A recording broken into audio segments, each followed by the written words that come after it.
L'homme vit sur cette terre depuis des millions d'années, explorant la planète, créant des civilisations, tuant et créant dans un cycle sans fin. L'homme s'est lancé dans l'espace pour la première fois il y a près de 82 ans. Réfléchissez-y. Nous avons passé tout ce temps à nous déplacer sur notre propre planète, à nous disputer pour les moindres parcelles de terre.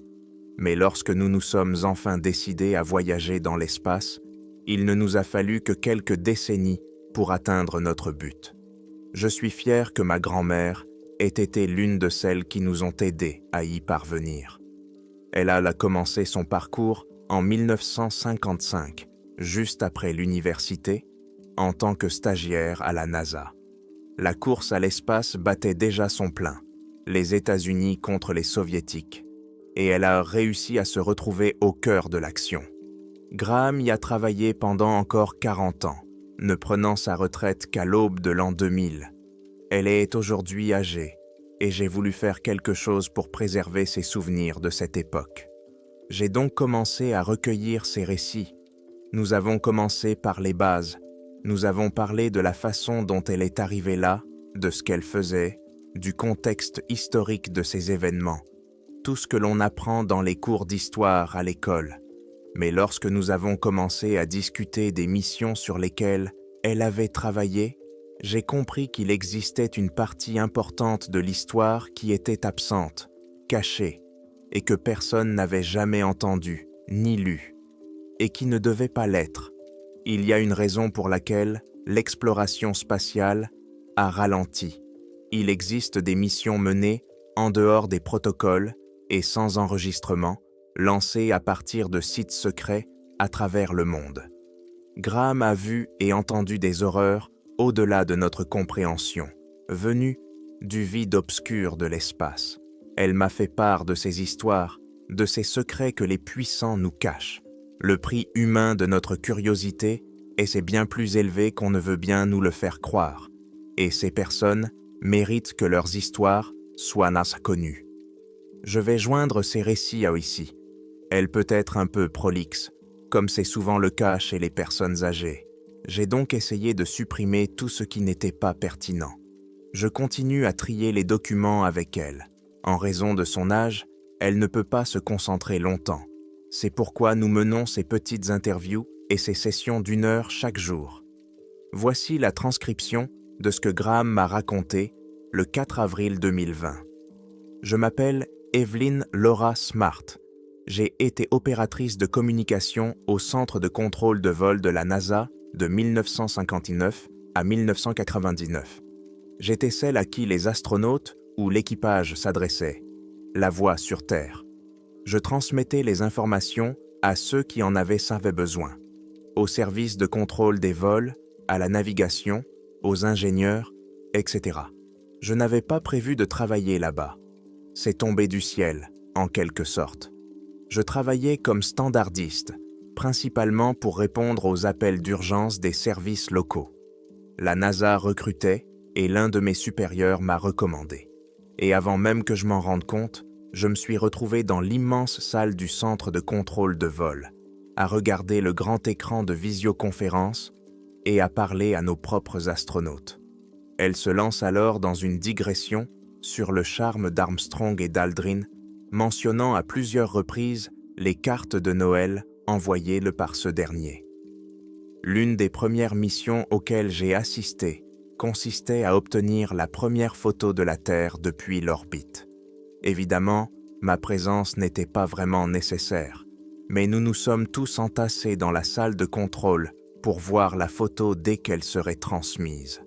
N'oubliez pas que c'était la fin des années 50, nous avons donc attendu assez longtemps. Nous nous attendions à des cris de joie lorsque la photo arriverait. Finalement, elle a commencé à se télécharger. Au début, la réaction a été joyeuse, mais ensuite, tout le monde s'est rapidement tu. Là était la Terre, une immense courbe, avec un magnifique halo de lumière qui brillait autour d'elle, loin du soleil. Mais nous avions capturé autre chose, quelque chose que je crains de revoir. Derrière la Terre, au loin, se trouvait quelque chose de gigantesque, L'image n'était pas très nette, mais on pouvait distinguer un torse clairement dessiné, des bras écartés et d'effrayantes épines qui en sortaient. D'énormes yeux rouges brillaient dans le vide sombre derrière la silhouette, et la gueule béante en dessous était ouverte dans un rugissement terrifiant. La taille de cette créature était colossale, impossible. Elle ne pouvait pas être vue avec un télescope ordinaire depuis ici, depuis la Terre. Nous avons pointé notre télescope le plus puissant vers les coordonnées où, selon nos calculs, elle se trouvait, et avons scruté le ciel, mais nous n'avons pas pu la voir. Nous avons pris une autre photo depuis le satellite, et elle avait disparu, comme si elle n'avait jamais été là. À ce jour, nous ne savons toujours pas ce que c'était. Nous avons vérifié chaque photo que nous avons prise, chaque balayage du ciel, et elle n'est apparue que 2 fois depuis. Une fois en 1969 et une fois en 1999. Je ne connais pas beaucoup de gens qui travaillent actuellement à l'agence, donc seul Dieu sait si elle est réapparue. Chaque fois qu'elle est apparue, elle semblait plus grande. Elle poursuit en évoquant plusieurs autres avancées techniques notables qui n'ont pour la plupart aucun rapport avec le sujet qui nous occupe actuellement. Beaucoup de gens ignorent que les vols spatiaux habités existaient avant ceux qui figurent dans les manuels d'histoire. Bien sûr, il y a toujours eu des théories sur les cosmonautes perdus par les soviétiques et autres, et il y a certainement eu des cas réels, mais nous avons eu notre part de cas similaires. Il y a eu le premier vol spatial habité en 1960, le Dédale. Elle a probablement remarqué le choc sur mon visage et a ri. Vous n'avez jamais lu quoi que ce soit à ce sujet, n'est-ce pas? Tout était gardé top secret. Nous ne voulions pas que quelqu'un soit au courant avant de les ramener sains et saufs sur Terre. Sinon, cela aurait pu saper le moral au bureau. Non, nous avons gardé un équipage réduit et lancé la fusée depuis une région isolée de l'Alaska. Nous avons effectué de nombreux lancements depuis cet endroit. À l'époque, cela maintenait les « rouges » en état d'alerte. En tout, l'équipage était composé de 3 personnes. Bill Zaski, James Hanlon et Terry Duncan. Ces 3-là formaient une équipe soudée. Ils devaient entrer en orbite pendant 12 heures, puis revenir. Nous aurions fait passer cela pour une comète si quelqu'un l'avait vu. Mais nous n'en avons pas eu l'occasion. Tout a très vite mal tourné. Ils ont décollé. Tout allait bien jusqu'à ce qu'ils atteignent les couches supérieures de l'atmosphère. Ils ont essayé de réduire la poussée des moteurs pour s'assurer qu'ils entreraient en orbite et ne passeraient pas à côté. Et là, tout a foiré. Les moteurs ne se sont pas arrêtés. Nous ne savons pas ce qui a causé la panne. Je les ai entendus crier en essayant de résoudre le problème. Ça n'a pas marché. Ils ont traversé la couche atmosphérique et ont été propulsés par le champ gravitationnel, ce qui les a fait dévier de leur trajectoire et les a dirigés vers le soleil. Elle poussa un profond soupir et secoua la tête. Les moteurs ont continué à fonctionner, les emportant toujours plus loin. Nous avons maintenu la communication radio avec eux pendant 20 heures après le décollage. Je leur ai parlé jusqu'à ce qu'ils soient à court de carburant. Ils ont commencé à dériver dans le vide. Aucun espoir de faire demi-tour. Ils ne devaient ni plus jamais sentir la terre ferme. À ce jour, je ne sais pas si c'était quelque chose qu'ils voyaient réellement ou la folie qui les avait envahis face à la mort et à la conscience de leur propre mortalité. James a été le premier à délirer, nous parlant de corps flottants devant les hublots de la cabine. J'ai essayé de préciser ce qu'il voulait dire, pensant qu'il parlait de corps célestes. Je n'oublierai jamais la réponse de Bill. « Non, Evelyn, m'a-t-il dit. Des corps humains, des dizaines de corps. » Il décrivait un champ de corps, des hommes et des femmes, des vieux et des jeunes, tous nus, comme le jour où ils sont nés. Bill a juré que l'un d'eux lui avait souri, en passant. Malheureusement, à l'époque, Nous n'avions pas de caméra en direct, donc on ne pouvait pas confirmer ce qu'ils décrivaient. Mais je ne doute pas qu'ils aient tous vu cela. La majeure partie de la transmission était perdue dans les interférences, les limites de la technologie de l'époque. La dernière transmission que nous avons reçue venait de Bill. Il divaguait, parlant toujours des corps. Il disait qu'il lui parlait, qu'il lui disait qu'il pouvait vivre avec eux pour toujours. Il a dit qu'il allait ouvrir la trappe de secours. Peut-être que mes émotions ont pris le dessus, juste avant qu'il ne l'ouvre, et que les parasites ne couvrent la transmission. Mais je jure qu'il y avait une autre voix. Elle se tait et regarde par la fenêtre. Le soleil s'est couché il y a 1 heure. Les étoiles sont clairement visibles dans l'obscurité d'encre. Je lui ai demandé ce qu'avait dit la voix. Cela s'était resté gravé dans ma mémoire. Je l'entends aussi clairement qu'à ce moment-là, il y a 60 ans. Venez, rejoignez-nous. Devenez comme les étoiles et dérivez dans l'immortalité. Graham était fatiguée. Elle a dit qu'elle allait se coucher. Graham était d'une humeur sacrément étrange aujourd'hui. Je ne sais pas si elle se sent mieux que d'habitude, ou si quelque chose l'a bouleversée. Quoi qu'il en soit, elle laisse libre cours à ses sentiments. C'est juste un avertissement avant que nous passions à cette transcription. Il y a ici des choses à son sujet que je n'ai personnellement jamais voulu entendre.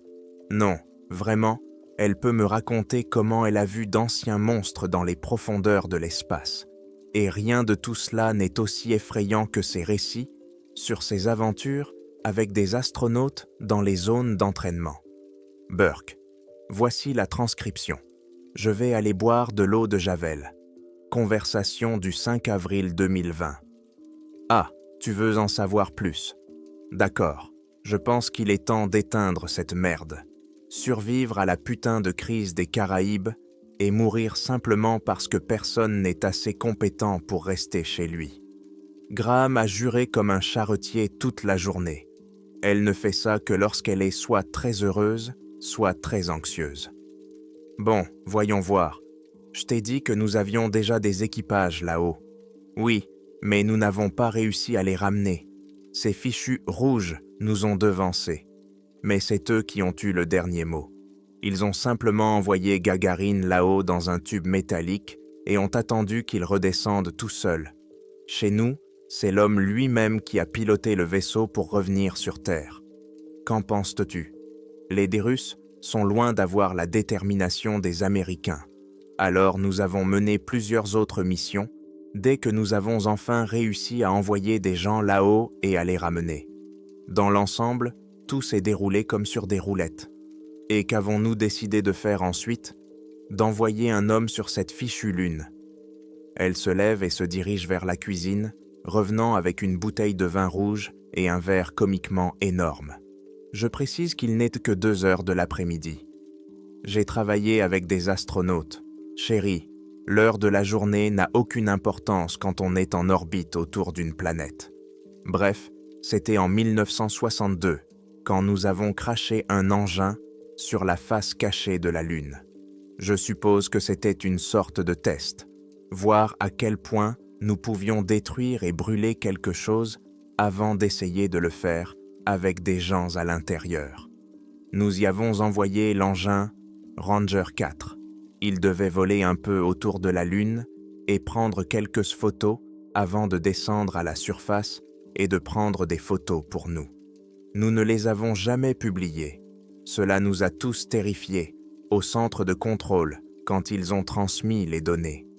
N'oubliez pas que toutes les photos dont nous disposions à l'époque étaient en noir et blanc. Il n'existait pas encore de photos couleur à cette échelle.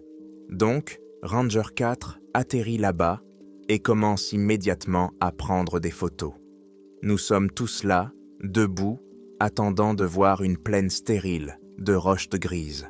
Rien de spécial. Et soudain, la première photo arrive et quelqu'un se tient juste devant la capsule, accidentée. Nous ne pouvions déterminer ni le sexe, ni la race, ni quoi que ce soit d'autre. Il portait des combinaisons spatiales qui ressemblaient étonnamment à celles que nous avions développées. Alors, naturellement, nous nous sommes dit « Oh non, ils nous ont devancés sur la Lune ». Car qui d'autre cela pouvait-il être? À ce moment-là, les Russes étaient le seul pays qui pouvait nous suivre. Puis, on a compris que ça ne pouvait pas être eux. Ils nous l'auraient déjà fait savoir s'ils avaient envoyé un homme sur la Lune. Il n'y avait aucune chance que ce soit quelqu'un de notre planète. Et puis les autres photos ont commencé à arriver. La combinaison spatiale se rapprochait de plus en plus de la capsule, tout en conservant la même position. Elle semblait simplement flotter vers elle. Ensuite, on pouvait voir à travers la visière du casque, où l'on aurait dû voir le visage de quelqu'un. Il n'y avait qu'un feu, une flamme pure et brillante. Puis les photos ont cessé. Plus rien n'était venu de Ranger 4. Elle finit son premier verre de vin, ou plutôt son demi-gallon. Difficile à dire vu la taille du verre. Elle y verse immédiatement le reste de la bouteille. Je dois toutefois rendre hommage aux dirigeants de la NASA. Ces fous furieux n'ont pas laissé la vue du cosmonaute enflammé les empêcher de poursuivre leur plan. Nous avons continué à travailler d'arrache-pied, envoyant de plus en plus de missions en orbite autour de la Terre. Nous avons effectué des vols autour de la Lune, de Mars, de Jupiter, de tout ce que nous pouvions approcher. Nous avons constaté quelques anomalies, ici et là, au cours de nos opérations. Mais pendant ces quelques années, tout était resté globalement calme. Peut-être ne l'avons-nous tout simplement pas remarqué, parce que nous étions trop concentrés sur la tâche à accomplir. Et finalement, cela s'est produit en 1969, comme vous le savez parfaitement. Nous avons atteint la Lune, devançant les Russes. Finalement, il y a eu cette grande retransmission télévisée où Neil et Buzz ont marché sur la surface et tout ça. Je détestais vraiment ces combinaisons spatiales. Elles les cachaient. Elles ne mettaient pas en valeur les meilleurs atouts de Buzz. C'est certain, cet homme avait le plus beau derrière de toute la galaxie. C'était l'une des 5 digressions sur les attributs physiques de Buzz Aldrin ce jour-là. Je les ai supprimées pour préserver ma santé mentale et la tienne. T'es-tu déjà demandé pourquoi nous avons envoyé un homme sur la Lune et envoyé des missions pour y atterrir encore et encore pendant les 3 années suivantes? Puis pourquoi nous avons soudainement abandonné et ne sommes jamais revenus? Pourquoi, à ton avis? Et je pensais que tu voulais entendre tout ça. À ce moment-là, elle m'a jeté la télécommande de la télévision. Je me suis réfugié dans mon espace mental sécurisé pendant sa tirade sur Buzz Aldrin. Eh bien, nous y sommes retournés plusieurs fois. Ce n'était pas pour faire de la recherche scientifique, comme nous l'avons fait ces 3 dernières années. Non, c'était à des fins anthropologiques. Nous avons trouvé quelque chose sur la Lune. Nous n'étions pas les premiers êtres à y aller. Non. Nous avons commencé à trouver de petits signes lors de la mission Apollo 14. Il y avait de minuscules traces laissées par des visiteurs précédents. La première chose qu'ils ont trouvée, c'était des symboles gravés sur les parois du cratère. Rien que nous pouvions traduire, bien sûr. Personne ne savait ce qu'ils signifiaient, mais nous savions qu'ils n'étaient pas d'origine naturelle. C'était évident. Ils ont donc photographié tout ce qu'ils ont trouvé. Je suis presque sûr qu'ils travaillent encore dessus. Ils déchiffreront probablement le code du zodiaque avant cette maudite chose. Apollo 17 a été le moment où ils ont compris qu'il fallait continuer cela en privé. Ce fut la dernière mission lunaire habitée. C'était en 1972. À la connaissance du monde, nous n'y sommes pas retournés depuis. Et c'est ainsi qu'ils veulent que les choses restent. Apollo 17 a découvert bien plus que quiconque avant lui. Ils ont trouvé des structures complètes, des hôtels de culte.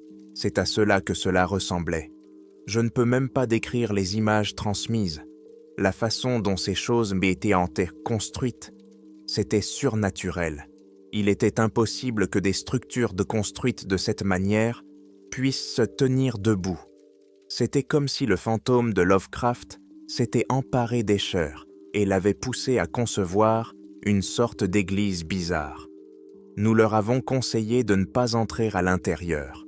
Nous avions l'intention d'envoyer une autre mission mieux préparée et mieux équipée pour documenter tout cela. C'est là qu'Apollo 18 est entré en jeu. Avant de repartir, ils ont photographié la structure sous tous les angles. Nous n'avons remarqué qu'à la fin qu'elle était absolument identique, quel que soit l'angle sous lequel on la regardait. Une symétrie parfaite, tout s'alignait parfaitement, aussi fou que cela puisse paraître. Graham finit son deuxième verre de vin en se calant dans son fauteuil. Bon, je pense que ce vin suffira pour 1 heure. C'est le moment de faire une bonne sieste. Toutes ces discussions sur Buzz m'ont fait penser au bon vieux temps. J'ai éteint le magnétophone et j'ai quitté la pièce en courant. J'entends encore Graham glousser depuis le rez-de-chaussée. Le 6 avril 2020. Je deviens folle entre ces 4 murs. Graham devient chaque jour un peu plus forte. C'est comme si elle me volait ma jeunesse et s'épanouissait dans l'isolement.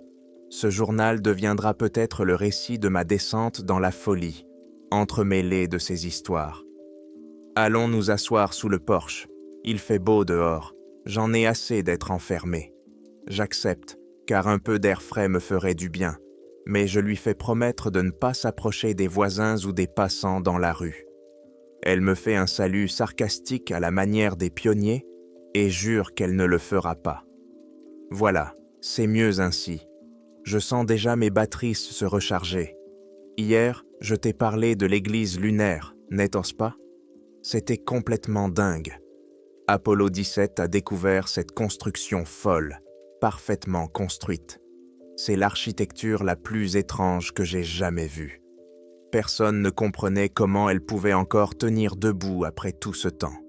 Nous avons donc préparé d'autres équipages pour s'y rendre et l'étudier plus en détail. Nous avons notamment formé plusieurs personnes diplômées en anthropologie et en cultures anciennes. Peut-être aurions-nous pu trouver des liens entre cette structure et ce que nous avions trouvé sur Terre. Bien sûr, rien n'est jamais aussi simple. Ils s'y rendent en 1973, atterrissent juste à côté de la structure découverte par la mission précédente et se mettent au travail. À ce moment-là, les technologies s'étaient heureusement améliorées. Nous avions donc des caméras dans leurs casques qui nous permettaient de voir tout ce qu'ils voyaient, et elles étaient en couleur, Dieu merci. Je lui ai demandé d'où venait cette technologie en 1973, alors que beaucoup de choses étaient encore incroyablement primitives, en particulier la communication vidéo sur une telle distance. Tu penses vraiment que ce que tu as vu à l'époque était la technologie la plus avancée utilisée par le gouvernement? Il ne faut pas sous-estimer les sommes d'argent que le gouvernement américain est prêt à investir lorsqu'il se sent menacé. Les caméras et l'équipement utilisés lors de ces missions étaient du même niveau que la petite caméra vidéo que ta mère m'a offerte à Noël, il y a quelques années. Elle parle de la GoPro qu'elle a reçue il y a 4 ans et qui filme en 4K. Maintenant, elle se moque à nouveau de moi. Comme je l'ai dit, il ne faut pas sous-estimer les dépenses du gouvernement. En gros, Apollo 18 était un équipage de 3 personnes, Jason Voss, Ben Cood et Arthur Wayne. Je n'étais pas ravi qu'Arthur y aille. Nous avons passé plusieurs mois ensemble pendant qu'il s'entraînait à Cap Canaveral. Mon Dieu, s'il pouvait faire la moitié de ce qu'il faisait dans notre gravité là-haut, si seulement je pouvais modifier mes souvenirs comme je modifie cette transcription. Ils se sont donc mis au travail. Jason est resté en orbite autour de la Lune, veillant à ce que tout se passe bien sur le vaisseau principal. Arthur et Ben sont descendus à la surface et ont installé un camp de base. Il y avait une structure et à moins de 100 pieds d'au-delà, leur module d'atterrissage avec tout le nécessaire. Ils étaient équipés pour 3 jours sur la Lune. Le premier jour s'est déroulé normalement. Ils ont simplement fait le tour de cette chose, pris des mesures et prélevé des échantillons. Ils ont déterminé que la majeure partie de la structure était constituée d'un élément inconnu, À ce jour, je ne pense pas qu'ils aient découvert de quoi il s'agissait. À la fin du premier jour, ils sont donc retournés au camp de base. Nous avons installé 2 caméras à l'intérieur du module afin de pouvoir voir tout ce qui se passe en cas de problème technique ou, Dieu nous en préserve, de conflit entre eux. Arthur et Ben dorment profondément. Nous avons une retransmission dans le centre de commande, juste pour surveiller. Et soudain, elle commence à bugger. Pas de ralentissement, juste une rapide ondulation, puis l'image revient. Arthur et Ben sont toujours là, endormis. Mais maintenant, dans le sas, se tient une silhouette que je n'ai jamais vue auparavant.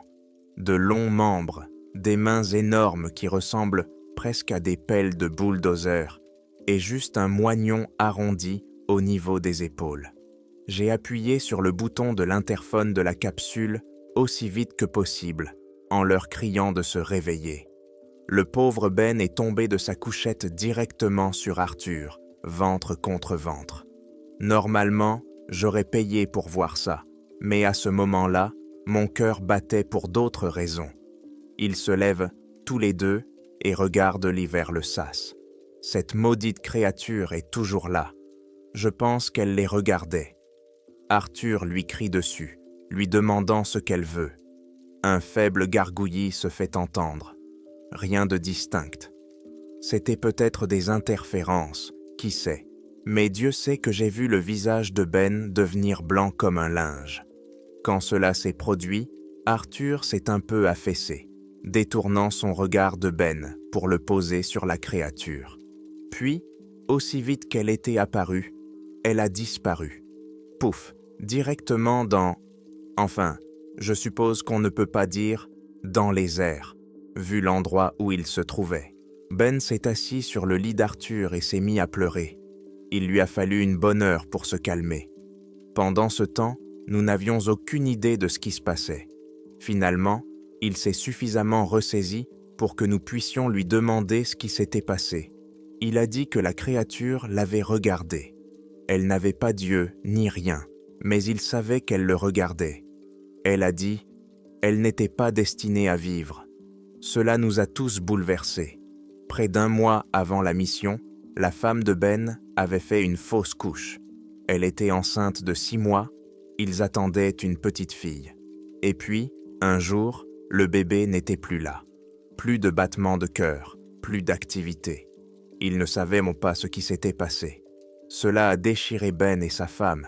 Ils se sont violemment disputés 1 semaine avant le départ, car elle ne voulait pas qu'ils partent. Elle ne voulait pas perdre un autre être cher. Je ne peux pas imaginer ce qu'il a ressenti quand il a entendu cette maudite créature dire cela.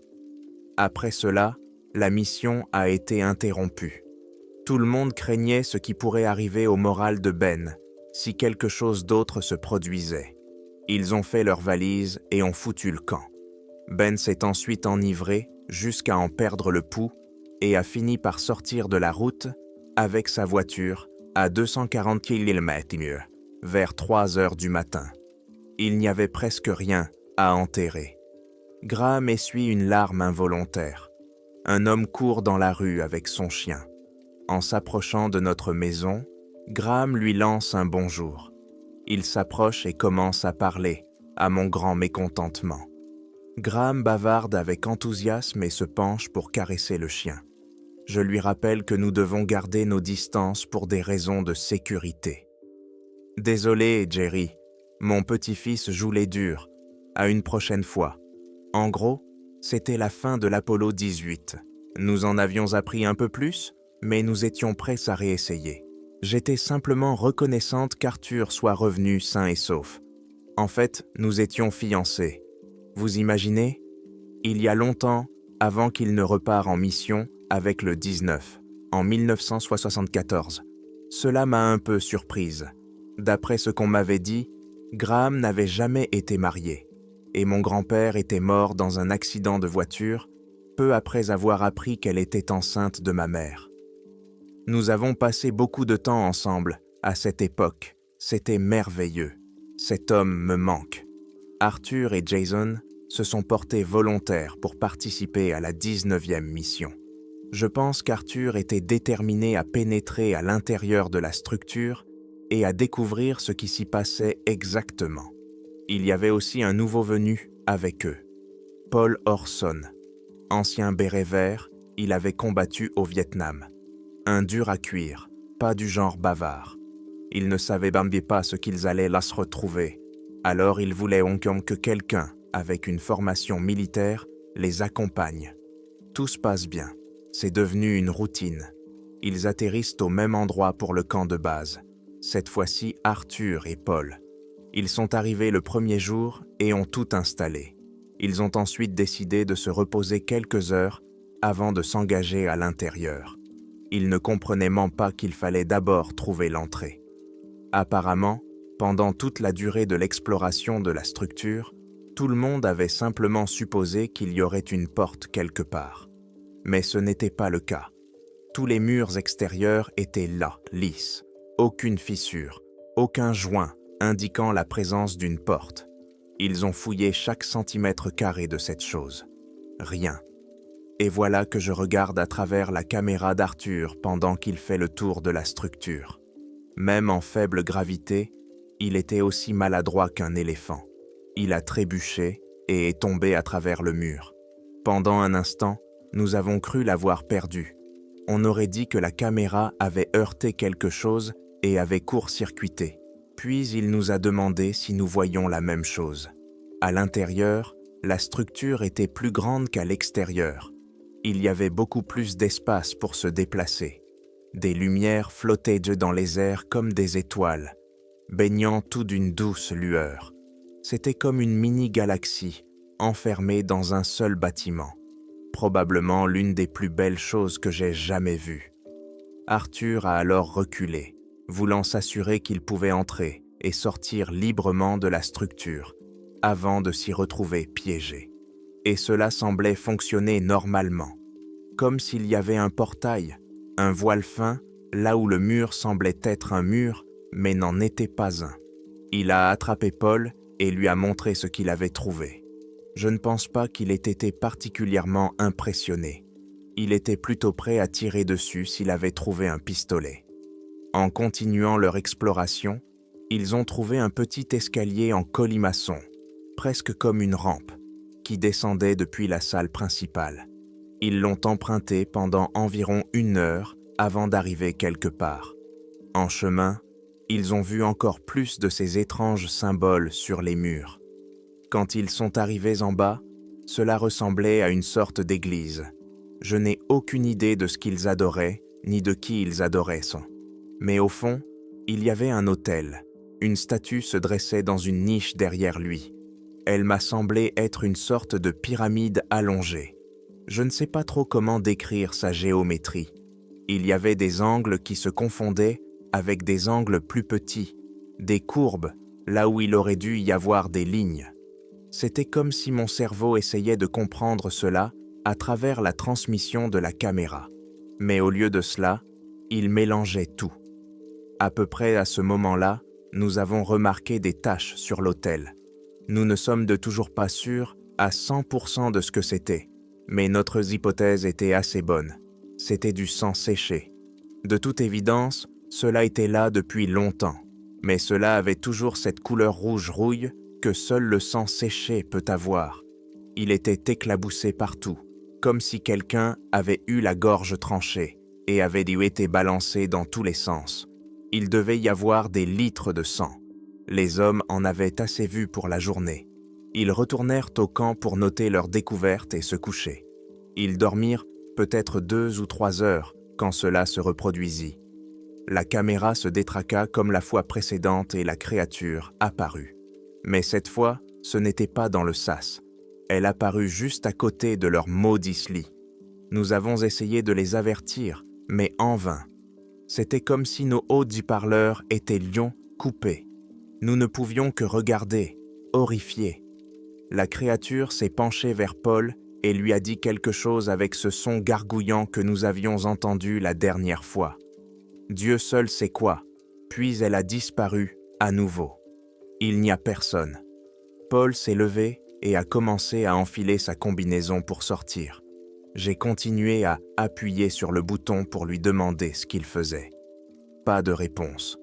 Notre ligne avec la capsule principale était morte. Quand il a enfilé toute sa combinaison, j'ai essayé la ligne qui allait directement à son casque. J'ai dit « Paul, qu'est-ce que cette créature t'a dit ?» Tu sais ce qu'il m'a répondu ? J'ai secoué la tête en réponse. Il a regardé directement la caméra de la capsule avant de sortir et a dit « Finir ce qu'ils ont commencé ». J'ai encore des frissons quand j'y repense. C'était l'une des phrases les plus froides que j'avais jamais entendues. À ce moment-là, Arthur s'était réveillé et enfilé sa combinaison aussi vite qu'il le pouvait. Mon Dieu, je l'ai supplié de ne pas suivre Paul, de ne pas entrer dans cette maudite église. Quoi qu'ils aient bien fait là-bas auparavant, c'était mal, et rien de bon n'en sortirait maintenant. Mais il était trop gentil. Il a tout enfilé et s'est lancé à la poursuite de Paul. Je ne sais pas comment il a pu se déplacer aussi vite, mais Paul l'attendait déjà en bas. Il se tenait debout sur l'autel et tenait un vieux couteau de combat. Arthur lui a crié dessus, lui demandant ce qu'il comptait faire. Il n'a pas dit un seul mot. Il s'est simplement jeté sur Arthur en brandissant son couteau. Je regardais tout ça. La caméra de chaque casque était placée de chaque côté du grand écran de contrôle. Notre coordinateur me criait de leur ordonner d'arrêter, de reprendre leurs esprits. Ça n'aurait servi à rien. Ce n'était plus Paul dans cette combinaison. Il avait une rage aveugle dans les yeux. Son souffle dans le micro ressemblait à celui d'un animal traqué. Non, il voulait tuer, et il se fichait que quelqu'un le voie. Ils se sont battus pendant un moment, se jetant l'un l'autre à travers cet endroit maudit. Finalement, Arthur réussit à arracher le couteau des mains de Paul. Il se leva, le brandissant devant lui. Il y avait des larmes dans sa voix lorsqu'il parla, suppliant Paul de rester à distance. Il lui dit qu'il pouvait rentrer chez eux et boire un verre, faire comme si rien ne s'était passé. Cela n'avait aucune importance. Paul se précipita vers lui et Arthur n'eut pas le choix. Il se baissa et enfonça le couteau de bas en haut. La caméra de la combinaison de Paul fut éclaboussée de rouge lorsqu'elle se dépressurisa en quelques secondes. Arthur hurla en regardant l'autel et y jeta le couteau. Il resta là un moment, à sangloter et à hurler des jurons. Il était seul. La voix de Graham se brisa. Arthur commença à traîner le corps de Paul vers la sortie avec lui. Même s'il avait essayé de le tuer, il n'allait pas le laisser seul sur le rocher. Il est arrivé au sommet et a essayé de passer à travers le mur pour ressortir, mais celui-ci était soudainement devenu solide et infranchissable.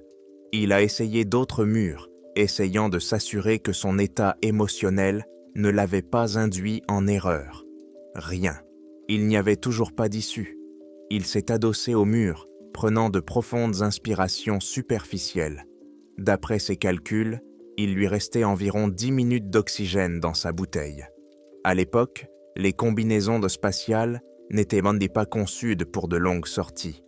J'ai appuyé sur le bouton pour lui parler et j'ai essayé de le calmer. Il était presque hystérique, mais j'aime à penser que ma voix l'a aidé à partir en paix. Je me souviens encore de son visage dans la visière de son casque. Mais des derniers mots, ce léger sourire qui est apparu sur son visage juste avant qu'il ne s'éteigne. Il a compris que même s'il mourait là-bas, dans une mission qui n'existait pas officiellement, une partie de lui continuerait à vivre, ici, sur Terre. Graham essuya les larmes de ses yeux. Elles sanglotaient ouvertement, revivant manifestement quelque chose de douloureux. Je tendis la main pour qu'elle la prenne. Les 3 dernières missions qu'ils ont envoyées là-bas avaient ni 2 objectifs. Il s'agissait de missions de récupération des corps afin de les ramener chez eux et de les enterrer dignement, et de missions de démolition. Ils ne pouvaient mais pas repasser par le mur de la chambre de manière conventionnelle, alors ils ont essayé de percer. Mais il n'y avait pas de chambre, seulement de la roche solide, quelle que soit la profondeur à laquelle ils perçaient. Ils ont donc abandonné. Les 2 missions suivantes ont apporté des explosifs et les ont fait exploser autour de la structure, la détruisant.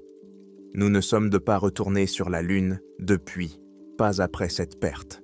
Même si nous y retournions, je ne travaillerai pas sur la mission.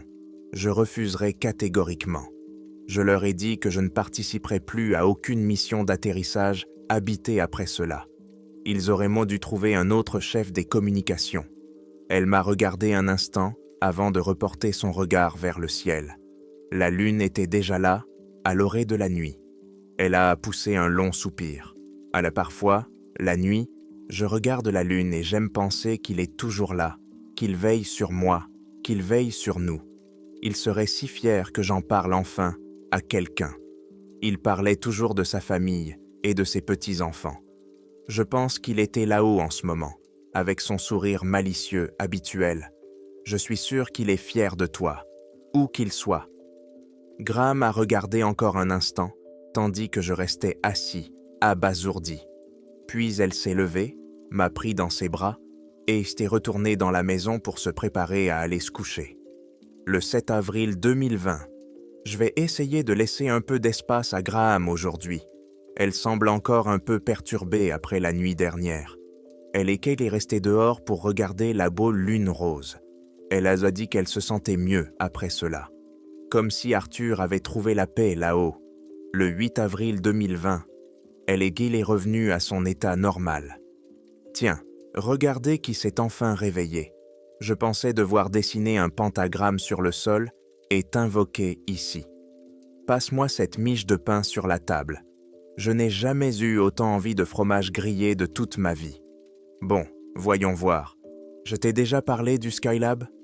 Mon Dieu, c'était un échec total, comme je n'en avais jamais vu. Ils veulent vous faire croire qu'il est simplement sorti de son orbite, mais ils savaient ce qu'ils faisaient. Ils se sont assurés que cette salope brûlerait dans les flammes. Elle s'installe confortablement avec un sandwich et un autre verre de vin. Je ne sais pas d'où ils viennent. Je n'ai vu qu'une seule bouteille sur la table quand je suis arrivé, et je ne me souviens pas avoir commandé du vin avec les courses. Je te jure, c'est une sorcière. Bon, nous avions environ 4 équipages qui menaient différentes expériences et tout ça. La routine habituelle, travailler avec des plantes et des petits animaux, l'apesanteur, blablabla. Puis le dernier équipage est arrivé. J'ai failli aller au département scientifique pour leur mettre une raclée à chacun. Quand j'ai vu ce qu'ils avaient apporté avec eux, c'était un sacré bloc. Mais pas n'importe quel bloc. C'était un morceau des ruines d'un temple lunaire.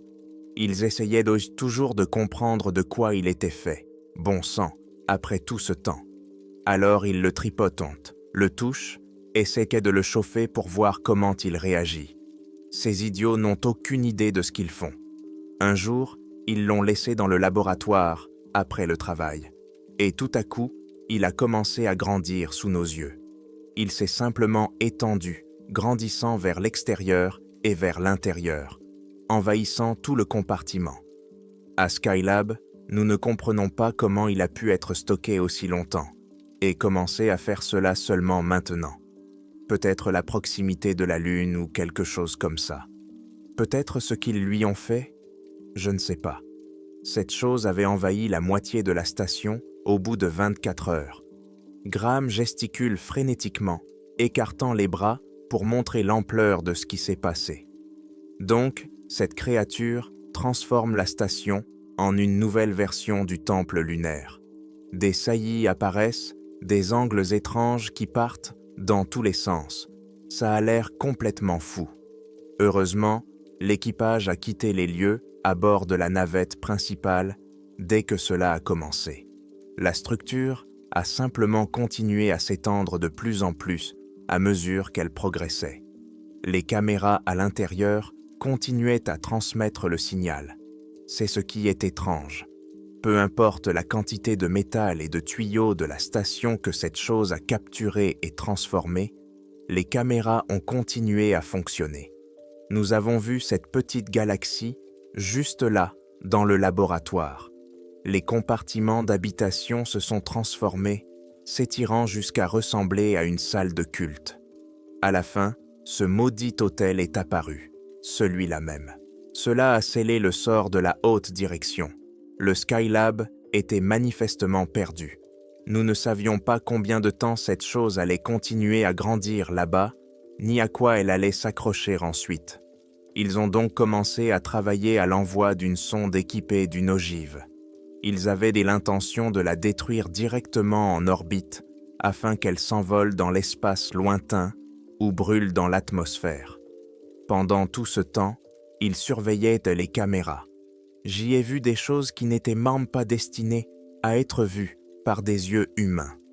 De temps en temps, cette chose clignotait et la salle avec l'hôtel se remplissait d'une masse grouillante, des créatures semblables à celles qui étaient apparues sur la Lune. Elles s'entassaient là, les unes sur les autres, dans la foule. C'était une sorte de rituel d'adoration, ou quelque chose comme ça. Je ne sais pas. Dès que cela commençait, cela disparaissait aussitôt. Il y avait aussi d'autres créatures, des masses sombres, des tentacules de lumière qui s'étendaient à partir d'elles. Elles semblaient incongrues dans l'espace où elles se trouvaient, comme si elles étaient en quelque sorte plus grandes que la station elle-même, mais microscopiques à la fois. Elles se dévoraient les unes les autres sans aucun souci. C'était un environnement clos là-haut. Finalement, la charge était prête et envoyée. Nous avons regardé la retransmission, la voyant frapper, percer un trou dans le laboratoire avant de propulser la station sur une orbite descendante. Le culte a recommencé, cette fois-ci de manière plus intense. Ils étaient heureux de partir pour la Terre. Une équipe a été envoyée pour nettoyer tous les débris qui pouvaient en être trouvés. Je ne sais pas exactement ce qu'ils en ont fait, mais j'espère qu'ils les ont enfouis aussi profondément que possible. Elle finit son verre de vin, se lève et boitille jusqu'à l'évier. Elle ouvre le robinet et commence à faire la vaisselle. Depuis, je pense que nous avons pris l'habitude de réaliser tous les tests dans un environnement plus contrôlé. Nous avons commencé à envoyer davantage de sondes. Voyager a été lancé quelques années plus tard. Nous voulions voir ce qui se trouvait au-delà de notre petit coin de la galaxie. Il y a beaucoup de choses là-bas, c'est certain. Je me souviens quand on nous a dit que voyager avait atteint les limites de notre système solaire. Nous ne pouvions pas croire que quelque chose ait pu aller aussi loin. Nous avons regardé certaines des photos qu'il avait prises en chemin. Il y avait des choses ordinaires qui inspiraient tous les rêveurs. Des planètes proches, lointaines, des comètes et des astéroïdes. Et puis le poursuivant est apparu. Elle ferme le robinet et revient s'asseoir. Un petit salaud effrayant. Honnêtement, cette chose ressemblait à un homme, assez grand, maigre. Il était nu de la tête aux pieds. Pas un seul vêtement. Elle remarque mon regard. Avant que tu ne poses la question, non, il n'avait pas de pénis. Il a simplement suivi le voyager comme un chiot perdu pendant un certain temps, le touchant et le palpant parfois. Nous avions beaucoup de gros plans, nous avons vu ses yeux. Les gros plans nous ont fait comprendre qu'il n'avait pas des yeux comme ceux d'un humain. À la place, il avait des étoiles. Elles brillaient d'une chaleur intense, provoquant presque une surexposition sur les photos. Il y avait une photo où il avait ouvert la bouche et où l'on pouvait voir un vide, comme un trou noir. La singularité et tout ça. Elle secoue la tête en tremblant légèrement. Le plus étrange était le message qu'il a transmis. Un anglais parfait. Il l'a envoyé via les microphones embarqués du voyageur sous forme de signal micro-ondes. Quand il est arrivé et qu'il a été traduit, il disait « Je suis ravi de faire votre connaissance. Je suis un peu en avance, mais je verrai votre planète assez bientôt. » Mais ce n'était même pas le plus effrayant que le voyageur ait capté. Juste avant que je prenne ma retraite en 1999, il a commencé à envoyer un message en retour. Il a fallu une éternité pour le déchiffrer, mais tout était tellement crypté. Après tout ce temps, c'était toujours du charabia. une langue que nous ne comprenions pas et un code qui l'accompagnait, comme si quelqu'un avait fait une traduction à la va-vite.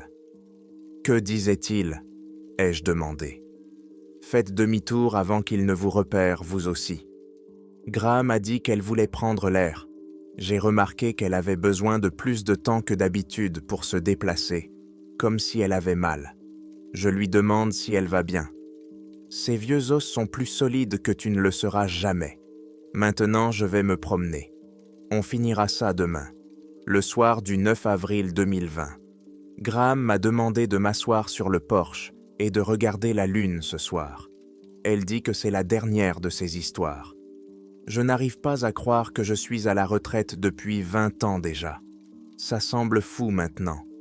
Quitter mon travail, aider à vous élever, vous, les enfants. Mais ça en valait la peine. Tu as grandi normalement. Elle sourit légèrement. Il y a encore 2 choses qui se sont passées juste avant mon départ. L'une est la conséquence directe de l'autre. Tu veux les entendre ? J'ai acquiescé. En 1997, nous avons envoyé le tout premier rover sur Mars. Nous l'avons lancé pour voir si la vie pouvait exister là-bas. Tu sais, pour essayer de nous étendre au-delà de notre propre planète. Bon sang, on est déjà à l'étroit ici. On est à l'étroit depuis que l'homme a fait ses premiers pas.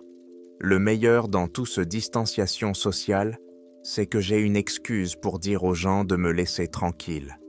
Le Pathfinder était quelque chose de spécial, une petite chose laide. On ne penserait pas qu'il puisse parcourir plus de 3 mètres, sans parler d'un voyage sur une planète stérile, pleine de poussière et de rochers. Mais ce petit diable avançait. Il se déplaçait ici et là à la surface, prenant des photos et des vidéos, prélevant des échantillons et les analysant sur place. Une merveille de la science. Nous regardons donc toutes ces photos qui nous sont envoyées, émerveillés par tout ce que nous voyons. D'énormes dunes de sable, des rochers. Cet endroit ressemble à un gigantesque désert, mais un désert magnifique. Et puis, la première tempête est arrivée. Les tempêtes là-bas ne sont pas comme chez nous. Pas de pluie, seulement du vent et des éclairs. Le vent soulève le sable et empêche de voir. Il bloque presque toute la lumière. Donc, Pathfinder était là, le sable et la poussière tourbillonnent autour.